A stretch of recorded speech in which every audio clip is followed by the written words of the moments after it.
When my wife approached me with a request that I give her permission to cheat on me once, I flew into a rage. I was so shocked that I didn't know how to react. How can you, after 21 years of living together, come up with such statements? All I knew was that a very drastic decision had to be made immediately. I should have foreseen it. Life seemed too idyllic, especially in that moment. It was a Friday evening during a delightful summer day.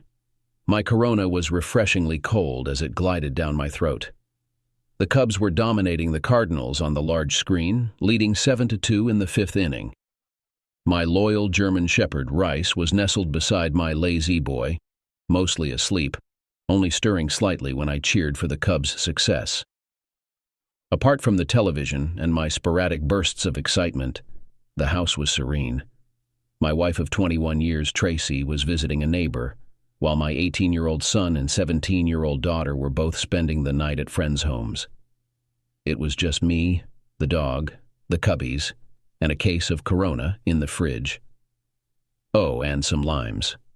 I rarely bothered with them, but I grabbed a couple earlier in the day upon learning I'd have the evening to myself, treating myself right.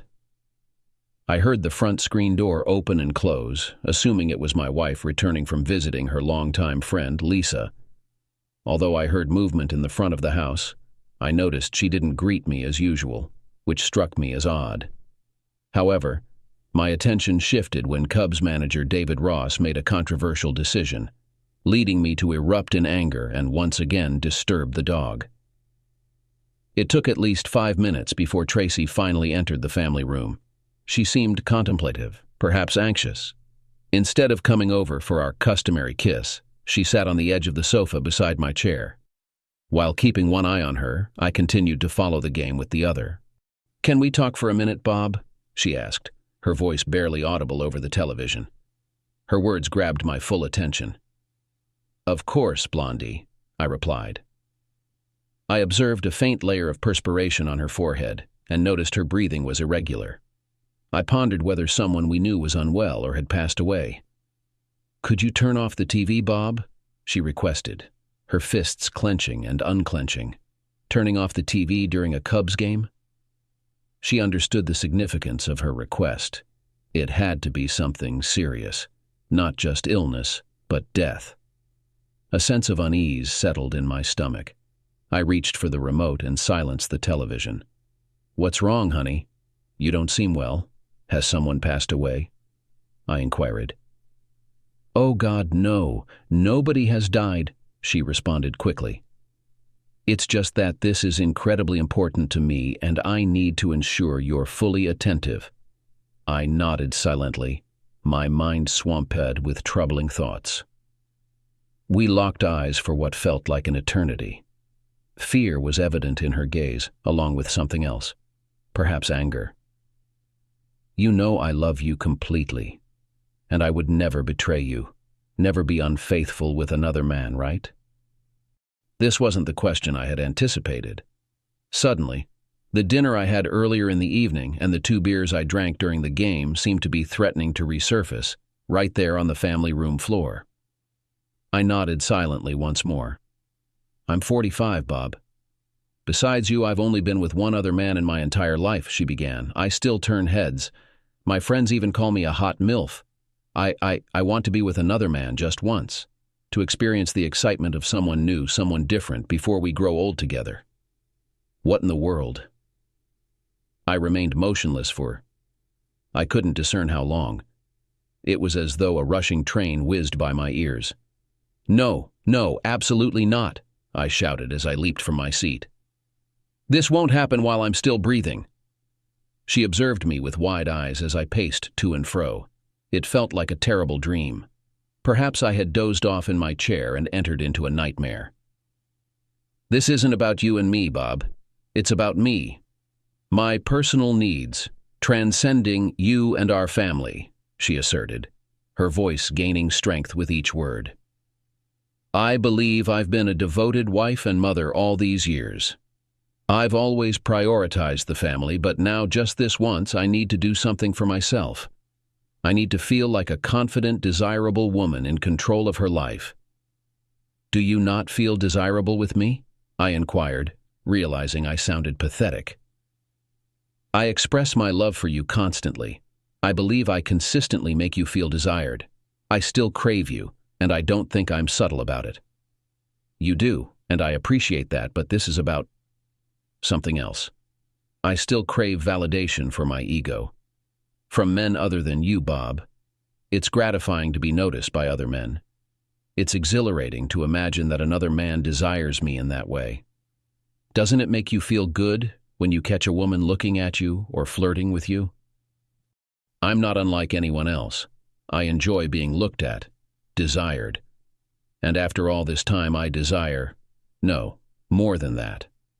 I yearn for the experience of going out on a date, being treated to dinner and wine, then pursued and desired by a different man, just for one night. Not love, just desire. One night. Then I would return home to you and be yours. Be a devoted wife and mother for the rest of my days.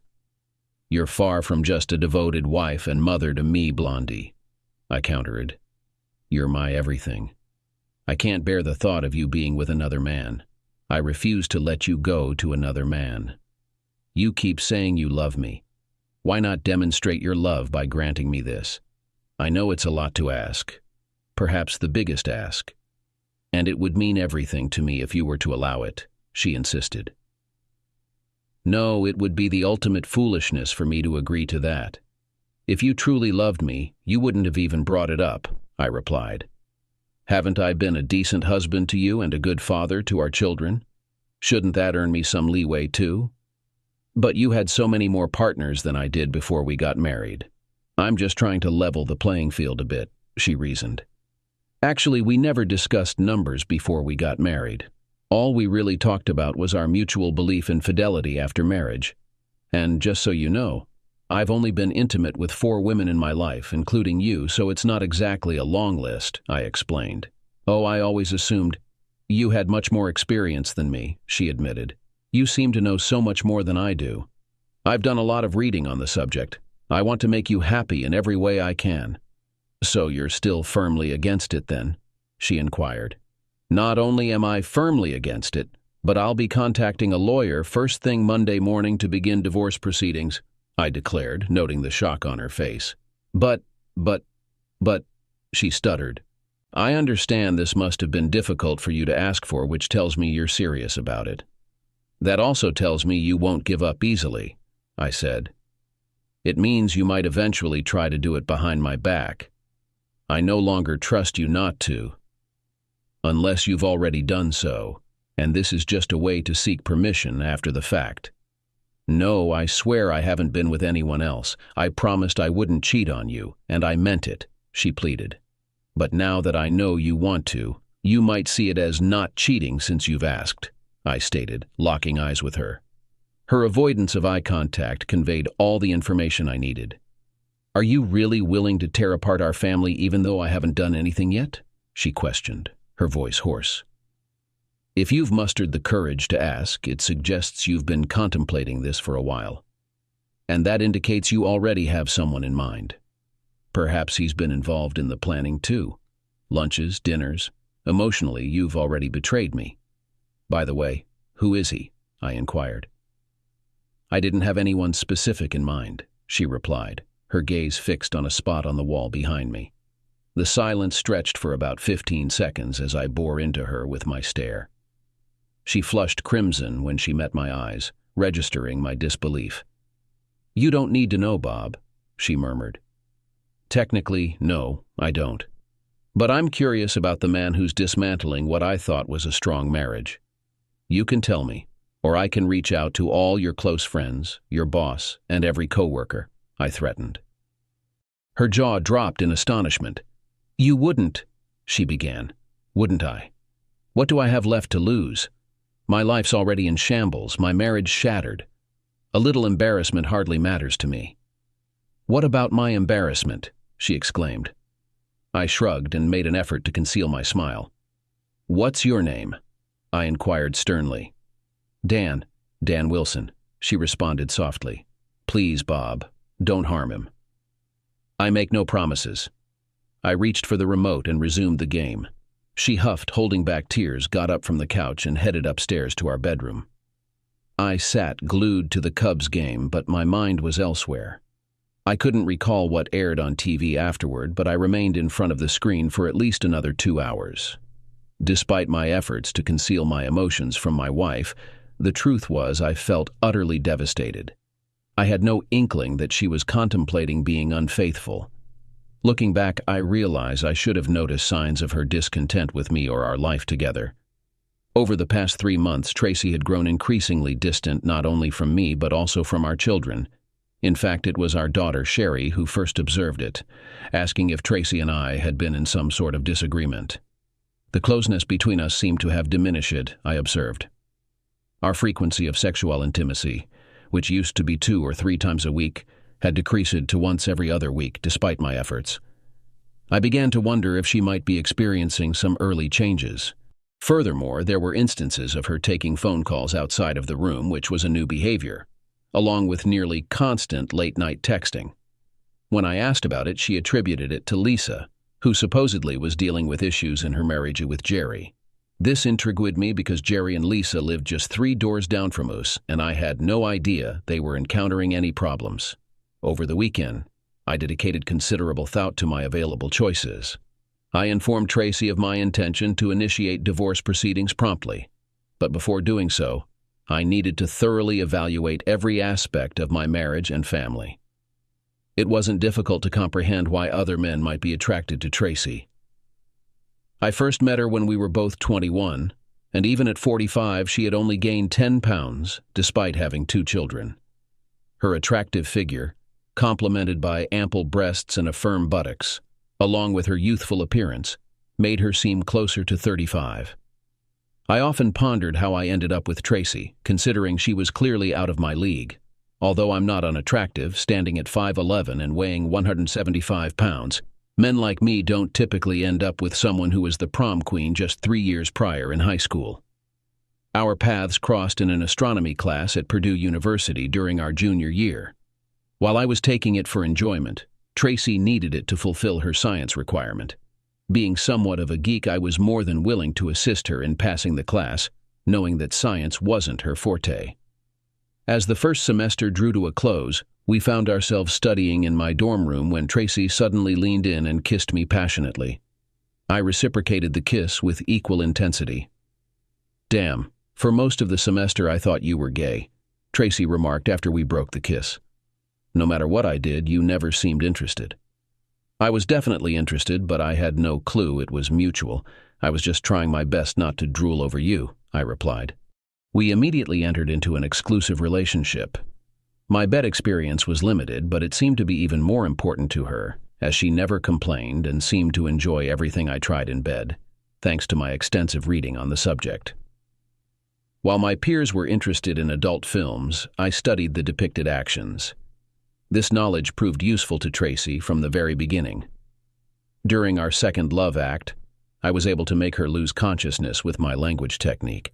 When she regained consciousness 2 minutes later, all she could say was, "I love you, Bob." 2 years after we graduated, we got married. 3 years later, our son was born, followed by our daughter. Financially, we were doing well. I worked in IT, and she was a banker when she returned to work after our youngest started school. Our son was preparing to start his freshman year at Ohio State in a couple of months, while our daughter was about to enter her senior year of high school. In just 2 years, we would be empty nesters. We've been talking about our future plans, including travel, for the past few months. I had been in love with this woman for nearly 23 years. On one hand, ending it all because she requested permission to cheat seemed overly severe, but on the other hand, her reaching the point of asking was a significant issue. I wasn't naive. I understood that if she was desperate enough to seek permission to cheat, she might resort to doing so behind my back, especially since she disclosed it to me and didn't perceive it as cheating, though I did. Moreover, there was the issue of her already engaging in an emotional affair with Dan Wilson and planning this act of physical infidelity together. Could I ever forgive that? I immediately contacted a divorce attorney on Monday morning and scheduled an appointment for that Thursday afternoon. Meanwhile, Tracy attempted to convince me against filing for divorce. We haven't done anything, Bob. We won't, Tracy pleaded. Is it because you genuinely don't want a divorce or because you know it's wrong? I inquired. She avoided eye contact and remained silent. You're still hoping I'll change my mind and allow it, aren't you? Her hopeful expression sadly confirmed our inevitable fates. I had Tracy served with divorce papers a week after meeting with my attorney. We resided in a no-fault state and had similar incomes, simplifying the financial aspects. With the children nearly grown, arrangements would be made gradually, with the non-custodial parent responsible for child support for a year. The plan was to sell the house and divide the proceeds, wrapping up our 21-year marriage. However, things didn't proceed as smoothly as anticipated. Tracy retained a skilled attorney who persuaded the judge to mandate 4 counseling sessions, with the possibility of more if deemed necessary. The counselor, a woman in her mid-30s, shared the viewpoint of my children and Tracy. If my wife hadn't committed adultery, why was divorce deemed necessary by me? I relayed to the counselor the same sentiment I shared with Tracy and my children, that I viewed her proposition for extramarital relations as a breach of our marital vows. As a result, I no longer felt I could trust her as my spouse. Though I may still harbor some love for her, I couldn't remain married to someone I couldn't trust. But I won't ever entertain such an idea again, Bob. I only need you. Please, she implored repeatedly throughout the majority of 2 counseling sessions. You're set in your decision, aren't you, Mr. Rasmussen? Your conviction is clear in your ease, remarked the counselor toward the conclusion of the second session. I will cease prolonging this charity and advise the judge to proceed with the divorce unimpeded. While my personal opinion holds no weight, I'll offer it nonetheless. I believe you're making a grave error here.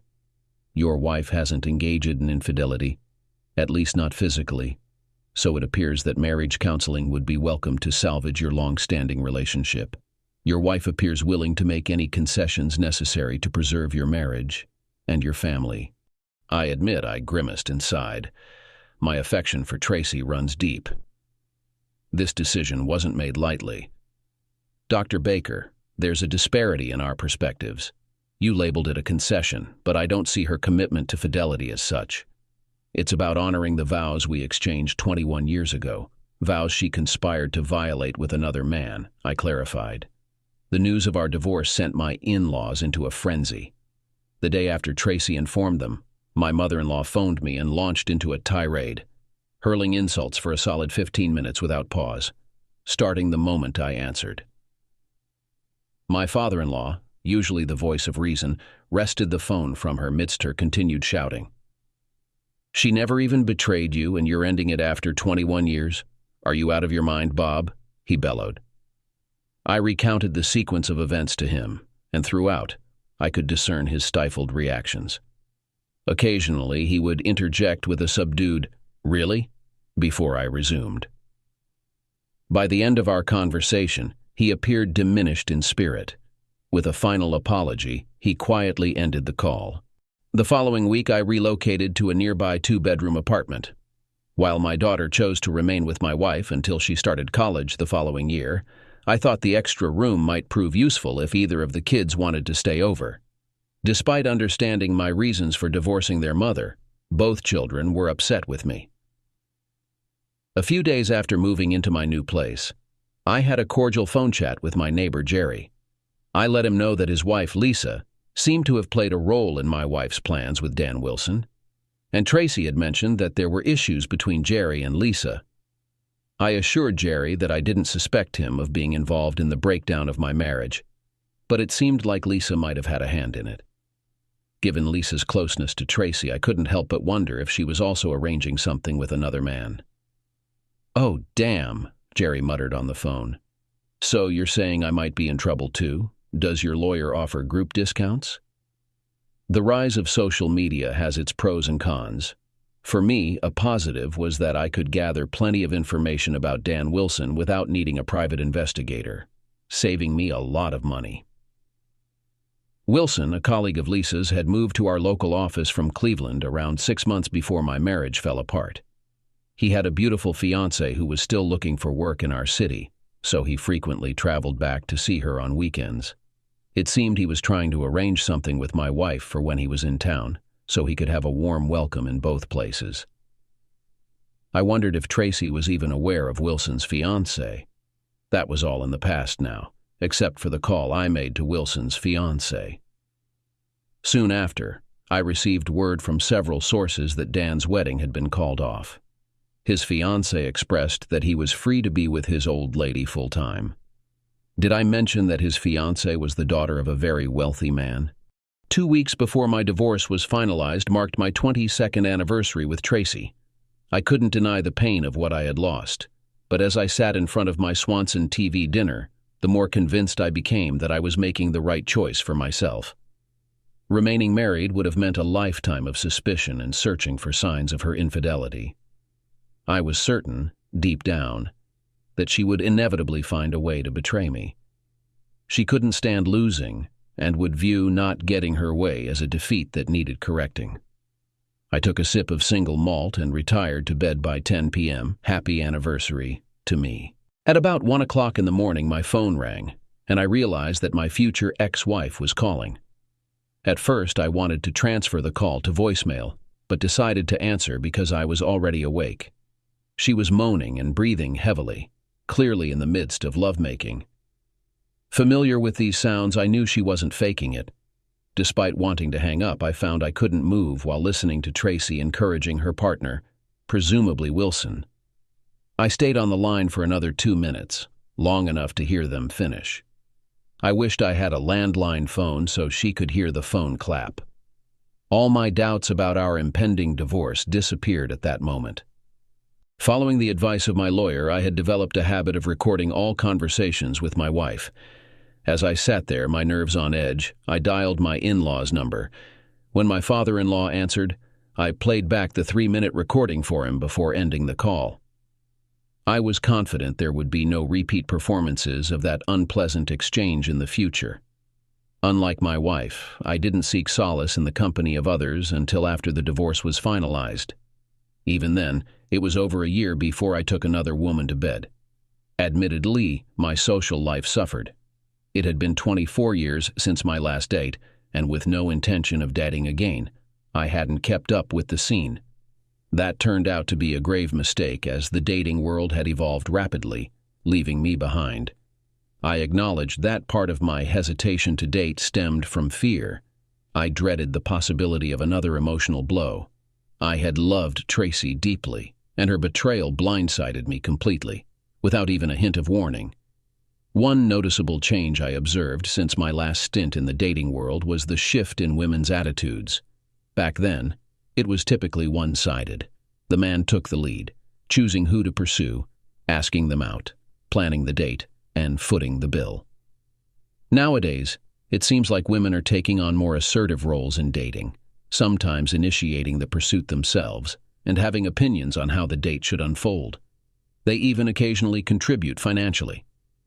At times, I felt like a relic, trying to keep up with the pace of modern dating dynamics. Being back in the dating scene revealed to me that Tracy's pseudo selfishness wasn't an anomaly. Alongside this newfound empowerment, women in today's dating scene appear to be more focused on themselves.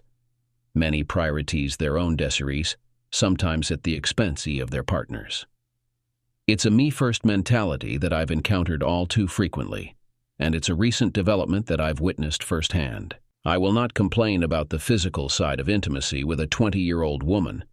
Of course, it was quite intense at first, and I thought I might have strained a couple of muscles. But once I adjusted to the physical demands, the pleasure became incredible. I don't want to discredit Tracy's abilities in bed, but at 45, she couldn't match the energy and flexibility of a young woman. Admittedly, I didn't have the stamina of a young man either, but I made up for it with my tongue and finger skills, which was my forte.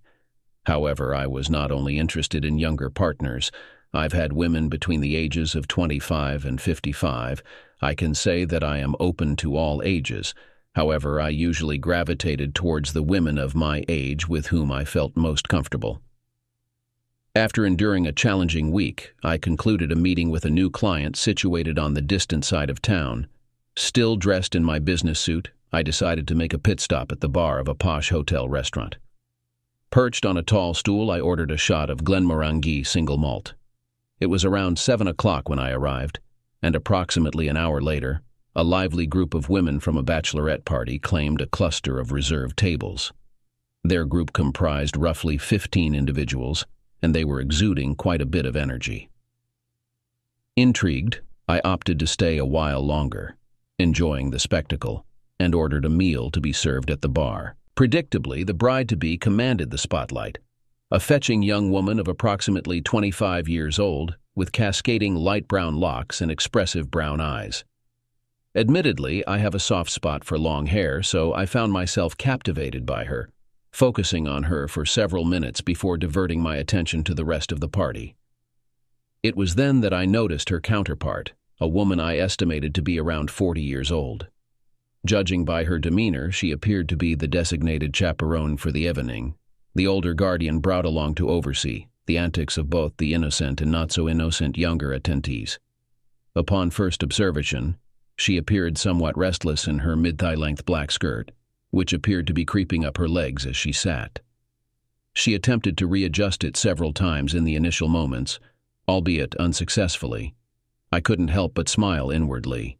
She indeed possessed attractive legs. Moreover, she seemed to possess a prominent bosom, not entirely concealed beneath the snug lavender silk blouse she wore. The blouse boasted a modest V-neck, its neckline descending, revealing her seldom sun exposed alabaster skin. Her ensemble perhaps leaned towards a younger demographic than she might typically opt for, suggesting it might have been curated by one of the younger women in the group. I silently commended whoever selected and encouraged her to wear it. The women appeared to be thoroughly enjoying themselves, engaged in laughter, libations, and refreshments. As a three-piece ensemble commenced playing, several women rose to dance with one another. This display of women dancing together seemed to embolden other men in the bar, who gradually approached the women on the dance floor and those seated at tables, except for their chaperone. After waiting for approximately 10 minutes without anyone approaching the chaperone, I determined it was safe and approached her. With her dark brown shoulder-length hair and bright green eyes, she reminded me of Jacqueline Bisset during her prime. Equally significant was the absence of a wedding ring on her finger. She blushed a lovely shade of pink when I invited her to dance. Initially hesitant, she eventually agreed, despite receiving teasing remarks from nearby younger women as she stood up, adjusted her skirt, and took my hand.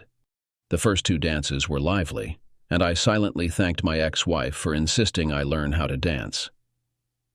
The subsequent dance was slow, and I was pleasantly surprised when she leaned into me.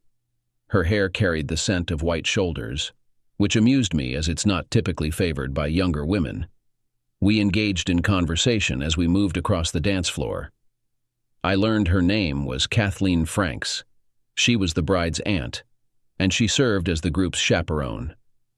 After thanking me for the dances, Kathleen began to leave the dance floor following the slow dance.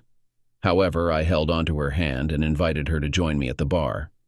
She initially protested, citing the need to watch her girls, but I pointed out that she could still keep an eye on them from our vantage point at the bar.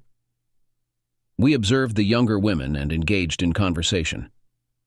It came to my attention that she was actually 48 years old and had gone through a divorce after a 15-year marriage.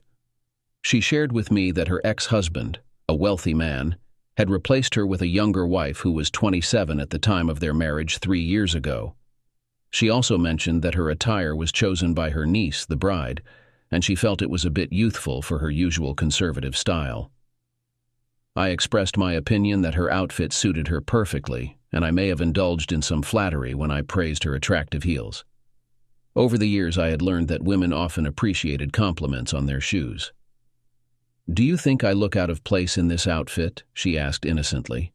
"Not at all. Excuse my directness, but you look absolutely stunning." If I had appreciated her pink blush earlier, I was even more enamored by the deep red blush she displayed now. We chatted for approximately 15 minutes. She observed that I wasn't wearing a wedding ring and was curious about the story behind it. She seemed surprised when I mentioned that my ex-wife had never physically cheated on me. "I'm quite traditional," I clarified. She betrayed me emotionally and was planning to do so physically. I couldn't trust her anymore. You can't claim to love someone while desiring someone else sexually. I understand, she responded. Everyone has their own boundaries. A few minutes later, she returned to the bridal party table, but she was still open when I asked her to dance again about 30 minutes later. This time, after we finished, she took my hand and guided me back to the table where the other women were seated, now joined by several other men. The evening turned out to be a success from my perspective, despite the lively behavior of some of the younger women. I was pleasantly surprised when Kathy asked me to be her date at the wedding in 2 weeks. I was originally planning to attend solo, but I believe I'd have a better time with you. Although we've only just met, you've already acquainted yourself with many of the other guests who will be present, she explained. Plus, it would be a huge favor to me because I really wouldn't want to be there alone, looking terribly pathetic. I certainly wouldn't want you to feel that way. I'd be more than happy to accompany you to the wedding, I replied. Just let me know what color you'll be wearing, and I'll select a suit that complements it. She leaned in and planted a quick kiss on my lips. Ooh la la, teased some voices from the end of the table. I grinned, while Kathy blushed once more. I could definitely get used to that. While not dancing, I sat with Kathy. At one point, as we were seated, I found myself keeping a watchful eye on the bachelorette party attendees, some of whom were visibly overindulging in alcohol. Given that I am the father of a teenage girl, it was only natural for me to adopt a protective stance. My attention was drawn when I observed a young man guiding one of the girls towards the restroom. Politely excusing myself from the table, I swiftly and discreetly intervened, arriving just in time to intercept the young man before he could usher the girl into the men's restroom. The young man regarded me with contempt, evidently unimpressed by an older gentleman in formal attire. Granted, at 5'11" and 175 pounds, I hardly strike fear into anyone at first glance. Nevertheless, I'd like to believe I'm still in decent physical condition, having endured my fair share of hardships in my youth. Sometimes readiness for unexpected confrontations is necessary to do what's right, like protecting a young girl from becoming a victim of that boy. I'd hope someone would intervene to shield my own daughter if the situation demanded it. Let go of my hand and back off, old-timer, he snarled at me. She's old enough to handle herself if she wants to. I let go of his hand, but with my other hand I held his head tightly and slammed it hard against the wall next to the door. The impact was strong enough to crack the drywall, which apparently stunned him. Suddenly his confidence seemed to wane, and he loosened his grip on the girl. It seemed like he didn't want to escalate the conflict anymore. The atmosphere in the club quieted down as bystanders noticed the quarrel. As soon as I started taking Alicia back to the bachelorette party, Katie and the rest of our group came up to us, took the woman by the hands and escorted her back to the table. I found myself face to face with the restaurant manager and other employees, fearing that I might be reprimanded. To my surprise, the manager reached out and thanked me for intervening and helping the young woman. The authorities have been contacted. This individual is being taken into custody. They will likely request your details and your version of events. But I believe you have nothing to worry about. By the way, your drinks for the remainder of the evening are complimentary. Thank you once again, he stated. Wow, that was quite the ordeal, remarked Wanda, the bride-to-be, as I returned to the table. Thank you for being attentive to more than just Aunt Kathy. How did you spot that? Kathy inquired. I'm supposed to be keeping an eye out, but I was completely oblivious. I feel terrible about it. Don't blame yourself. It's easy to lose track of 14 girls in a bar if you're not a professional security guard or a dad. Dads, well, most of us possess what I like to call dad vision. I engaged in conversation and banter with the ladies at the table until they decided to move elsewhere for the rest of their evening. Saying goodnight, I shared a gentle kiss with Kathy, feeling pleased with myself and having her contact information saved in my phone. Find a private space, one of the girls quipped, prompting laughter from the group. As I watched the women leave the restaurant, I lightly licked my lips, tasting Kathy's lipstick. Returning to my original spot at the bar with my drink, the bartender remarked, "Looks like things went well for you." Who would have thought? I replied with a laugh. A bachelorette party? Give me one more drink to toast my good fortune before I leave. My newfound companion, Sean the bartender, received a generous $20 tip for the evening. Kathy donned a light blue dress for the wedding, so I opted for my dark blue pinstripe suit, which I consider my own-the-room attire. We appeared quite the dashing pair, much to the approval of several of her relatives. Throughout the wedding, numerous individuals approached me to express gratitude for watching over Alicia. Evidently, the bride had been recounting my deeds as if I were some sort of hero for the past 2 weeks. Heroic and handsome, what a delightful combination, remarked Kathy's sister, Donna Fulham, the mother of the bride, as she gracefully approached us to introduce herself before the ceremony. Thank you for assisting the girls a few weeks back and for elevating my sister's taste in men. I had the chance to meet Kathy's 24-year-old daughter, Marissa, and her fiancé, Ben. Upon our introduction, Marissa remarked, "Well, at least one of my parents isn't searching for dates at an elementary school. If you stick around long enough to meet my dad, he's definitely not going to like you." By the end of the reception, I was confident that Kathy and I had a future together. I introduced her to my children a month later. While my son quickly warmed up to her, my daughter remained somewhat distant. She harbored some resentment towards me for divorcing her mother, despite her mother not having cheated on me. However, my son understood the situation. With his own serious girlfriend, we had a thorough conversation about fidelity and its importance to each of us one night. My wife, Kathy, and I entered retirement a few years back.